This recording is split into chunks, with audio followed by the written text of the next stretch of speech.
अस्सलाम वालेकुम। आप देख रहे हैं शहजाद इकबाल एक्सक्लूसिव। न्यूज़ के एतबार से ये कहना गलत नहीं होगा कि आज का जो दिन है ना वो धमाकेदार रहा है। एक के बाद एक बड़ी खबर आती रही है।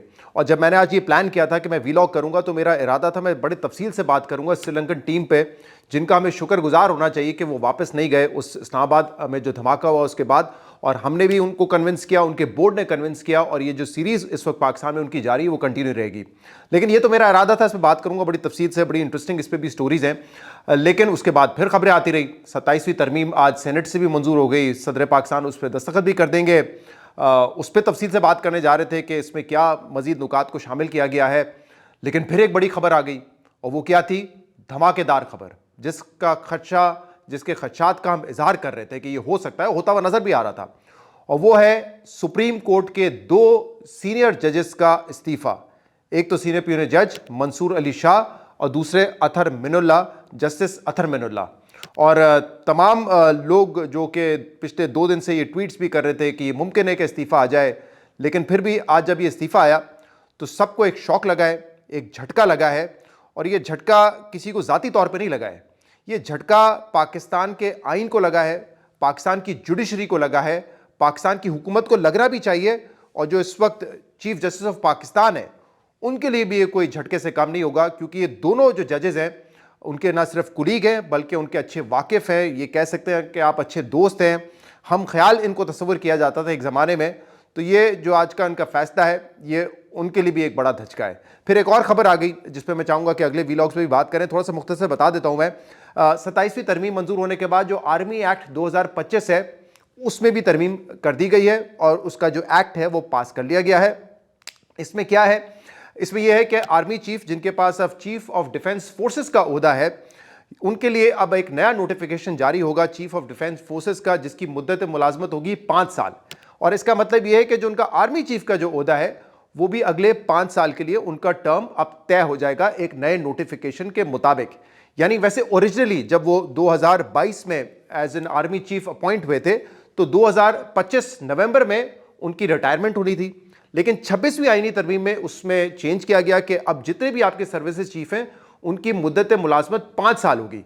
तो फिर आपने सुना होगा कि पिछले 2-3 माह से ये डिबेट चल रही थी कि क्या एक नया नोटिफिकेशन आएगा, कि क्योंकि अब कानून चेंज हो चुका है, आर्मी एक्ट में तरमीम हो चुकी है, लिहाजा अब उनका जो टेन्योर है वो 3 साल नहीं होगा, अब मजीद 2 साल होगा, या इस नोटिफिकेशन की ज़रूरत ही नहीं है। तो आज वो बहस खत्म हो गई है, क्योंकि अब फ्रेश उनका टर्म 5 साल का वो नवंबर 2025 से शुरू होगा, यानी अब वो खत्म होगा नवंबर 2030 में जाके। तो ये आर्मी चीफ का भी, और अब क्योंकि उनके पास एक और ओहदा भी है, CDF भी है, वो चीफ ऑफ डिफेंस फोर्स भी हैं। तो ये एक आज बड़ी खबर आई। लेकिन मैं तफसीलन बात करना चाहूंगा इन 2 रेजिग्नेशंस के हवाले से। और आज के इस वीलॉग में मैं आपको अंदर की कहानी बताऊंगा। मैं वो वजह बताऊंगा जहां से मंसूर अली शाह और अथर मिनुल्ला के ताल्लुकात ना सिर्फ फाइज ईसा से कैसे ख़राब हुए या आफरीदी से कैसे ख़राब हुए, बल्कि ये जो सिस्टम, गवर्नमेंट रिजीम जिसको हम कहते हैं, कि उनके साथ उनके इख्तलाफात कब और कैसे पैदा हुए। और जो मैं स्टोरी आपको बयान करने जा रहा हूँ ये पहली दफ़ा मैं आपको बताऊँगा, या पहली दफ़ा आपके सामने आएगी ये पूरी स्टोरी कि ये एक्चुअली हुआ क्या था। इसमें तो कोई दो राय नहीं है कि इस वक्त जो इस्तीफ़ा आया है उसकी वजह तो 27वीं तरमीम है। और बड़े वाज़े तौर पे इन्होंने अपने रेजिग्नेशन में ये लिखा है कि ये सुप्रीम कोर्ट जो है ना उसके टुकड़े टुकड़े कर दिए। दोनों ने अपने इस्तीफे में ये लिखा है कि ये जो कुछ हो रहा है 27वीं तरमीम, ये कॉन्स्टिट्यूशन पे एक असॉल्ट है, एक हमला है। ये इन्होंने अपने इस्तीफे में लिखा है। इसके अलावा ये भी आज मंसूर अली शाह साहब ने लिखा है अपने इस्तीफे में। मैं अगर इसके कुछ नुकात पढ़ के बताऊं, उन्होंने कहा है कि जो 27वीं आईनी तरमीम है उसने सुप्रीम कोर्ट ऑफ पाकिस्तान के टुकड़े टुकड़े कर दिए हैं। 27वीं तरमीम ने अदलिया को हुकूमत के मातहत बना दिया है। इसके अलावा वो कहते हैं कि हमारी आईनी जमहूरियत की रूह पर यह कारी ज़र्ब लगा दी गई है। जो इस्तीफ़ा है आज अथर मिनुल्ला साहब का, मैं उसमें से एक पैरा नंबर 3 पढ़ना चाहता हूँ, जिसमें उन्होंने लिखा है, इनफैक्ट पैरा नंबर 4 है, the constitution that I swore on oath to uphold and defend is no more, यानी कि जिस पे मैंने हल्फ लिया था आइन पे वो अब बचा नहीं है, ये वो है ही नहीं। Much as I try to convince myself otherwise I can't think of no greater assault on its memory than to pretend that, as new foundations are now laid, they rest upon anything other than its grave. कहते हैं वो constitution है ही नहीं, उसको आपने बिल्कुल तबाह और बर्बाद कर दिया है, असॉल्ट है ये इसके ऊपर। तो ये दोनों का जो इस्तीफ़ा है ये तो सामने आ गया है। पिछले साल भी जब आईनी बेंचेस बने 26वीं आईनी तरमीम के ज़रिए, तो ना सिर्फ इन जजेस ने तनकीद की थी, इन्होंने सवाल उठाए थे। आपकी जो पूरी फिटर्निटी है, लीगल फिटर्निटी, उसमें कई लोगों ने तनकीद की, सिविल सोसाइटी ने तनकीद की, मीडिया ने तनकीद की कि ये आप अपने कोर्ट को मज़ीद डिवाइड करेंगे, इख्तलाफात बढ़ेंगे। लेकिन उस वक्त भी हुकूमत का हदफ नहीं नज़र आता था कि वो जुडिशरी को कैप्चर करना चाहती हैं, और अब ये 27वीं तरमीम में एक आईनी अदालत बनाकर जो है उसको मज़ीद इन्होंने डिवाइड कर दिया है, और उसका नतीजा हमारे सामने आ रहा है। और मुकम्मल एक ये नज़र आता है कि जिस तरीके से तरमीम पास हुई कि जुडिशल कैप्चर करने की जो है वो कोशिश की गई है, और इसलिए आप देख रहे हैं कि वो जजेस इस्तीफ़ा दे रहे हैं जिनकी बड़ी अच्छी रेपुटेशन थी, रेप्यूटेबल है, क्रेडिबल है। और ये मैं इसलिए कह रहा हूँ क्योंकि आप देखते हैं ना बहुत सारे सियासी केसेस जो जाते हैं अदालत में, इन जजेस को दोनों तरफ से एतराज़ और क्रिटिसिज्म का सामना करना, बल्कि ये तो मैं बड़े हल्के लफ्ज़ इस्तेमाल कर रहा हूँ, इनको गालियाँ तक पड़ी हैं।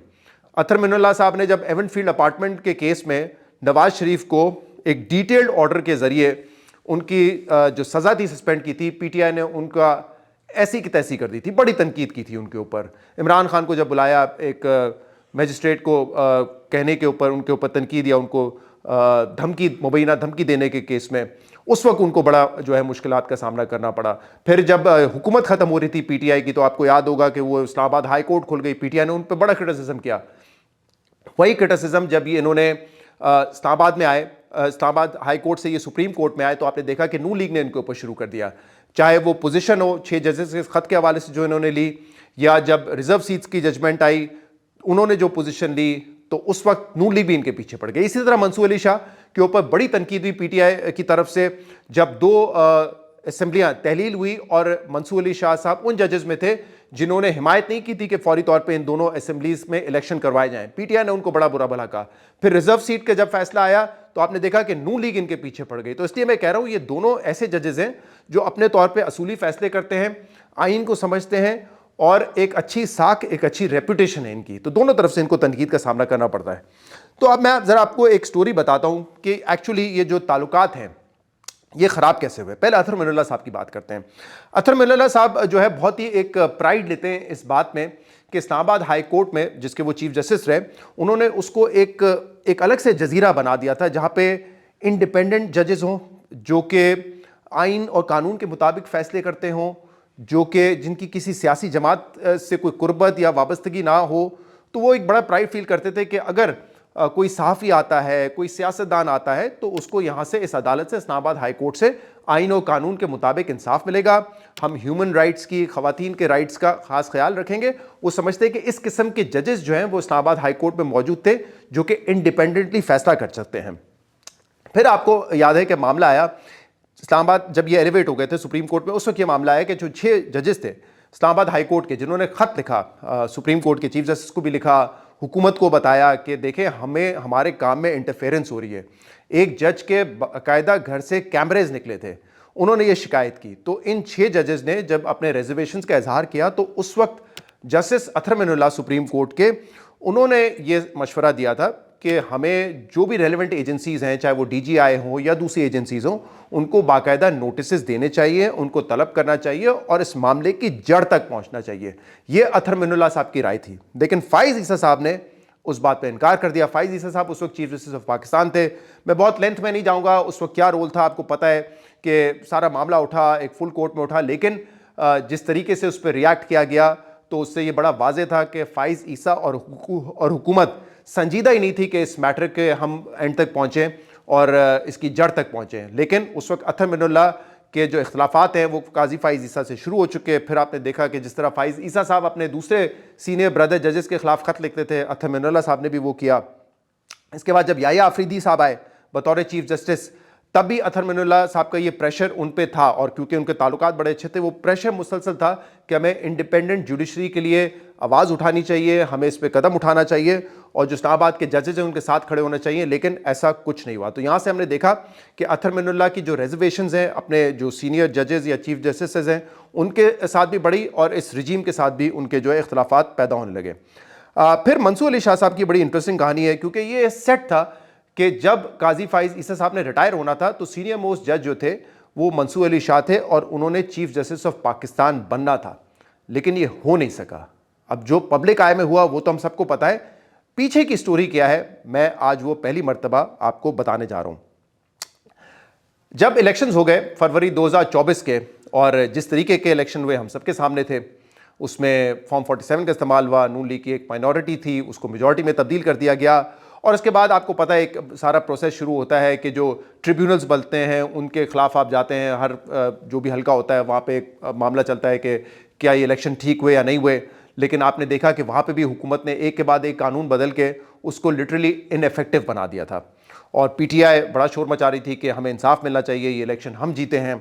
तो इस दौरान हुआ ये कि एक लाहौर में डिनर हुआ, और ये ईद का मौका था जिस पर कुछ जजेस, कुछ लॉयर फ्रेटर्निटी के लोग, कुछ लीगल फ्रेटर्निटी के लोग वहाँ पे जमा हुए थे, और ये कह सकते हैं आपके एक ही कॉलेज से इनका ताल्लुक था। तो एक कॉलेज यूनियन टाइप का ये एक इवेंट था, एक डिनर था, ईद डिनर, जिस पर एक लंबी चौड़ी तकरीर एक शख्स ने की, नाम मैं उनका नहीं लूँगा। उन्होंने एक बड़ी तकरीर की कि इलेक्शन में किस तरीके से जो है धांधली हुई है, फॉर्म 47 का इस्तेमाल हुआ, इसके बाद इलेक्शन ट्रिब्यूनल्स को इनइफेक्टिव बना दिया गया, तो इंसाफ की कोई गुंजाइश नहीं बची। ये सारी उन्होंने एक लंबी चौड़ी तकरीर की। अच्छा, उस डिनर में जो दीगर लोग थे जिनका ताल्लुक लीगल फ्रेटर्निटी से था, उनमें मंसूर अली शाह साहब भी थे। तो मंसूर अली शाह साहब ने वहाँ पे एक मुख्तसर सा जुमला कहा, मैं ये खुद लिखा हुआ है, मैं पढ़ के सुना देता हूँ आपको क्या वो जुमला था। उन्होंने वहाँ पे कहा कि जो ये मामला हुआ है इलेक्शन में धांधली का, अदालत इस पर खामोश नहीं रह सकती और अदालत को इस पर अपना किरदार अदा करना चाहिए। बस वो जो पूरी लंबी तकरीर वहाँ पे एक जनाब मौजूद थे उन्होंने की, उसके जवाब में उन्होंने कहा कि अदालत इस पर खामोश नहीं रह सकती, अदालत को अपना किरदार अदा करना चाहिए। कहीं उसमें उन्होंने ये बात नहीं की कि जो इलेक्शंस हुए हैं उसको हम नल एंड वॉइड डिक्लेयर कर देंगे, जो नून लीग की बज़ाहिर जीत है उसको रिवर्स कर देंगे, ये हुकूमत ख़त्म कर देंगे, ऐसी कोई बात उस डिनर पे नहीं हुई थी। लेकिन बाद में क्या हुआ, उस जुमले को एक ट्विस्ट दिया गया। अब वो कहीं से भी लीक हुई है, वहाँ पे कोई मेंबर था जिसने लीक की, या किसी और ने की, या एजेंसीज ने उसको एक ट्विस्ट दिया, या हुकूमती लोग ख़ास तौर पे लॉ मिनिस्टर या अटॉर्नी जनरल ने एक ट्विस्ट दिया। This is anyone's guess.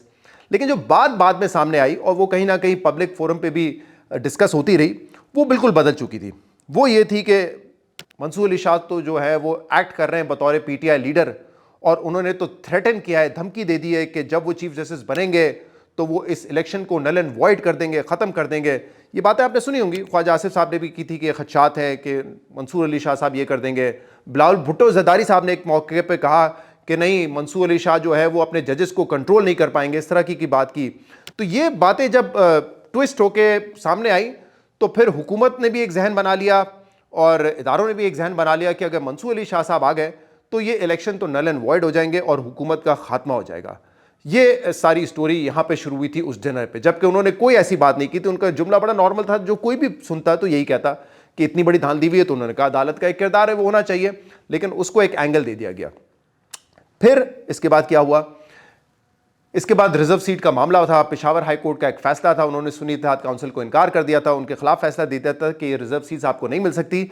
लेकिन फिर मंसूर अली शाह साहब उस 3 रुकनी बेंच को हेड कर रहे थे जिसने पेशावर हाई कोर्ट का फैसला सस्पेंड किया और मामला जो है उन्होंने कमेटी में भेजा। फिर एक फुल कोर्ट बना और रिजर्व सीट की जो जजमेंट आई वो उस वक्त सुन्नी इत्तेहाद काउंसिल या पीटीआई के फेवर में थी, वो जो हुक्मरान जमाते हैं उनके खिलाफ थी। लेकिन बाद में बहरहाल वो फैसला भी ओवरटर्न हो गया रिव्यू में जाकर, वो एक अलहदा कहानी है। लेकिन जब ये सारा मंजरनामा हुकूमत के सामने आया कि रिजर्व सीट्स भी जो है वो सुन्नी इत्तेहाद काउंसिल और पीटीआई को दे दिए, देन दे वर श्योर कि मंसूर अली शाह साहब जो है वो शायद इस इलेक्शन को टिकने ना दें और ये इलेक्शन को आखिर में कलअदम करार दे ही देंगे।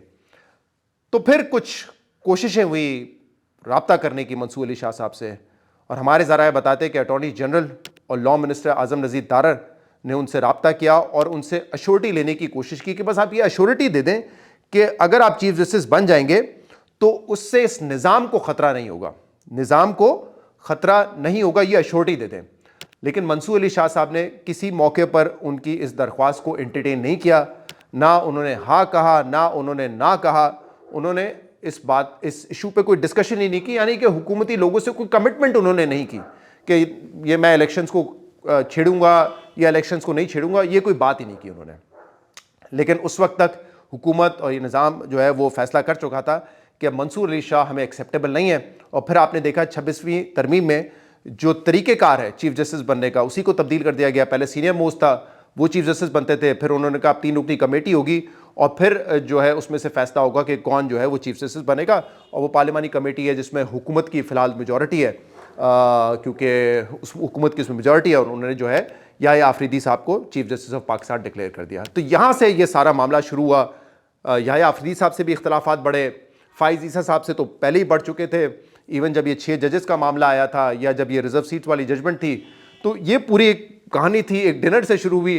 डिनर में इतनी सी बात की गई कि देखें ये जो है ना इलेक्शंस जिस तरह हुए हैं, उस साहब ने बताया कि धांधली हुई है, उसको अदालत उस पर ज़रूर अपना किरदार अदा करेगी। तो वहाँ से उसको एक ट्विस्ट दे दिया गया कि ये तो पाकिस्तान तहरीक इंसाफ की शफ़ों में शामिल हो गए हैं, ये तो इलेक्शंस को ख़त्म कर देंगे, तो रजीम को पलट के रख देंगे।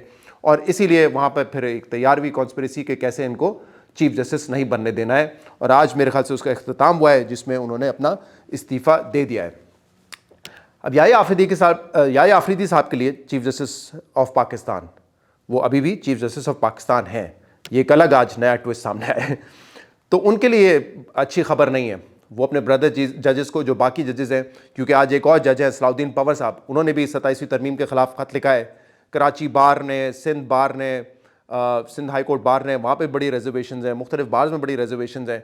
तो how does he control his brother जजेस, या वो कैसे एक यूनिटी पैदा करके रखेंगे और कैसे एक एफिशिएंट जुडिशरी बरकरार रहती है, ये मेरे ख्याल से उनके लिए बहुत बड़ा चैलेंज होगा। बहरहाल आज हुआ ये है कि जो अभी अमेंडमेंट थी उसको आपको पता है कि दोबारा नेशनल असेंबली में कुछ तब्दीलियाँ की गई, कुछ नुकात और ऐड किए गए और सेनेट से आज दोबारा उसको पास किया गया है। तो पहले ये कहा जा रहा था कि अब चीफ जस्टिस ऑफ पाकिस्तान का ओहदा नहीं होगा, अब सुप्रीम कोर्ट के जज होंगे, चीफ जस्टिस होंगे, चीफ जस्टिस सुप्रीम कोर्ट यानी कि याह्या आफरीदी, और चीफ जस्टिस आईनी अदालत यानी chief justice federal constitution court, ये 2 चीफ जस्टिस होंगे। चीफ जस्टिस ऑफ पाकिस्तान कोई नहीं होगा। लेकिन अब ये इसमें स्लाइट एक अमेंडमेंट कर दी गई है जिसमें याह्या आफरीदी के हवाले से ये लिखा गया, नाम उनका नहीं, लेकिन कहा गया कि जो इनकम्बेंट चीफ जस्टिस हैं सुप्रीम कोर्ट के, उनको चीफ जस्टिस ऑफ पाकिस्तान ही कहा जाएगा। तो ये कल से बहुत उनके ऊपर तनकीद हो रही है कि एक पर्सन स्पेसिफिक चीज़ इसमें क्यों शामिल की गई है, क्योंकि आइंदा जो चीफ जज होंगे, चीफ जस्टिस, वो सुप्रीम कोर्ट के होंगे या फिर वो चीफ जस्टिस जो है वो आईनी अदालत के होंगे, और उनमें से जो सीनियर होगा वो सुप्रीम जुडिशल काउंसिल को हेड करेगा या जुडिशल कमिश्नर ऑफ पाकिस्तान को हेड करेगा। लेकिन याह्या आफरीदी साहब के लिए ये कहा गया है कि ये चीफ जस्टिस ऑफ पाकिस्तान का ओहदा जो है वो इन्हीं के पास रहेगा। अब इसमें इंटरेस्टिंग बात क्या है?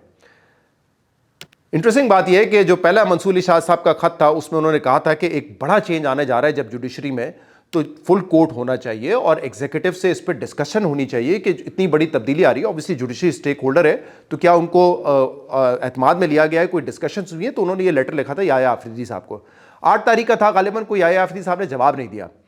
शाहजेब खानजादा ने अपने प्रोग्राम में इस खत के हवाले से पूछा था आज़म नज़ीर तारर साहब से, लॉ मिनिस्टर से, कि ये उन्होंने खत लिखा है तो आपने क्या कोई मुशावरत की है जुडिशरी से? तो आज़म नज़ीर तारर साहब ने कहा कि नहीं, अगर हम जजेस से मुशावरत करेंगे तो ये जो उनका ओथ है वो उसकी खिलाफवर्जी हो जाएगा, उनके कोड ऑफ कंडक्ट की खिलाफवर्जी हो जाएगी। हम कैसे पूछ सकते हैं कि जजेस कैसे उनसे मशवरा कर सकते हैं, क्योंकि ये तो पार्लियामेंट का काम है कानून साजी करना, तो लिहाजा जजेस से कोई मुशावरत नहीं हो सकती। लेकिन कल शहबाज शरीफ साहब वजीर आज़म पाकिस्तान जब तकरीर कर रहे थे कौमी असम्बली में, जब ये वहाँ से अमेंडमेंट पास हो रही थी, तो उन्होंने ख़ास तौर पर शुक्रिया अदा किया chief justice of Pakistan Yahya Afridi का कि आपने भरपूर मावनत की है 27वीं तरमीम में, भरपूर मावनत की आपने 27वीं तरमीम में।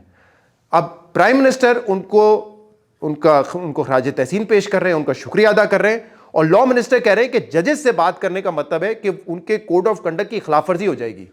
तो क्या वजीर आज़म साहब जब शुक्रिया कर रहे हैं और मावनत की है, तो याह्या आफरीदी साहब ने क्या बकौले आज़म नज़ीर तारर खिलाफ वर्जी कर दी अपने कोड ऑफ कंडक्ट की, उन्होंने वायलेशन की है उसकी? ये जवाब वो दे दें।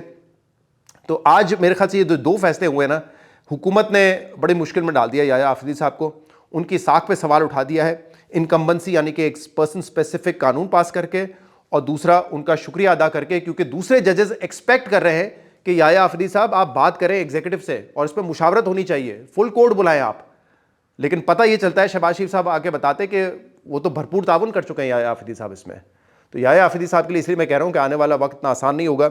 अब इट डिपेंड्स ऑन हिम कि वो सबको साथ लेके चलना चाहते हैं या जो है बतौर चीफ जस्टिस ऑफ पाकिस्तान, शायद आखिरी चीफ जस्टिस ऑफ पाकिस्तान हो, उसके बाद chief justice of supreme court होगा, तो वो कैसे आगे बढ़ते हैं। बहरहाल वो एक मुश्किल पोजीशन में तो आ गए हैं। तो ये आज जो सारा मामला था, मेरे ख्याल से इसने इसको और कॉम्प्लिकेट कर दिया है। सवाल हमारे सबके जहनों में यही है कि इतनी डिवाइडेड जुडिशरी से क्या आवाम को फ़ायदा हो सकेगा। पहले भी हम इस पर बात कर चुके हैं कि 60,000 केसेस हैं सुप्रीम कोर्ट में, 22 से 23 लाख केसेस है लोअर जुडिशरी में। हुकूमत उस हवाले से कोई कानून साजी नहीं कर रही, उसकी बेहतरी के लिए कुछ नहीं कर रही। जो चेंजेस हैं वो सुप्रीम कोर्ट में, आईनी अदालत में होते हैं, ताकि जुडिशरी का जो कंट्रोल है किसी ना किसी तरीके से वो अपने पास रखा जाए। हुकूमत आके डिनाई कर रही होती थी कि हमने ऐसा कुछ नहीं किया, लेकिन आज मंसूर अली शाह साहब ने ये लिखा है कि इससे जो अदालत है, जो सुप्रीम कोर्ट है या जो आईनी अदालत है, वो मातहत होगी हुकूमत के। और इंटरेस्टिंगली मैं आपको बताऊं, अब ये भी शायद कल ओथ ले लिया जाएगा, यानी कि जुम्मे के दिन जो फेडरल कॉन्स्टिट्यूशन कोर्ट के जजेस हैं, अमीनुद्दीन साहब का नाम उसमें आ रहा है कि उनको जो है दोबारा, अभी वो आईनी बेंच के सरबराह हैं और इसके बाद जो है वो जाके आईनी अदालत के सरबराह बन जाएंगे, वहाँ यानी कि वहाँ पे चीफ जस्टिस बन जाएंगे। और वो ऑब्वियसली ऐसा लगता है फैसले जो उनके हैं वो काफ़ी हद तक करीब होते हैं हुकूमत जो फैसला करना चाहती है, चाहे वो जेसीपी में हो या इसके अलावा जो हुकूमत की ख्वाहिशात होती है उनके मुताबिक उनको वहाँ से रिलीफ मिल जाता है। आमिर फारूक साहब का नाम आ रहा है कि वो भी हैं, बाकर नचवी साहब भी हैं। तो वो लोग जो शोर मचाते थे कि लाइट माइंडेड जजेस हैं, बंदियाल और साकिब निसार और खोसा साहब, बिल्कुल ठीक तनकीद होती थी, बिल्कुल ठीक होती थी। लेकिन अब देखना ये है कि जब दूसरी साइड पर भी एक लाइक माइंडेड बेंच बनने जा रहा है तो उस पर क्या कहेंगे। फिर के आगा साहब का भी नाम इसमें आ रहा है और एक दो बैरिस्टर्स हैं जिन्होंने ये बात कही थी कि के आगा जो है वो सिंध हाई कोर्ट से चले जाएंगे, एलिवेट हो जाएंगे to the federal constitution court. और उनके दोहरी शरीयत के हवाले से भी जो है काफ़ी बातें की जा रही थी कि शायद वो ख़त्म हो जाए, एक नया कानून आ जाए तो वो जज नहीं रह पाएंगे। लेकिन पीपल्स पार्टी ने उस कानून को अपोज़ किया। वो कानून ये था कि क्या दोहरी शरीयत वाले ब्यूरोक्रेट्स और जजेस रह सकते हैं। नून लीग चाहती थी कि नहीं रह सकते, लेकिन पीपल्स पार्टी ने उसको अपोज कर दिया था। तो वो अब फिलहाल कोई ऐसी उन पर कदगन नहीं है, तो कहा जा रहा है उनका भी नाम आ जाएगा। सो अब देखना है कि क्या ये डिवाइडेड जुडिशरी पाकिस्तान के अवाम को क्या कोई रिलीफ पहुंचा सकती है या नहीं। बहुत शुक्रिया।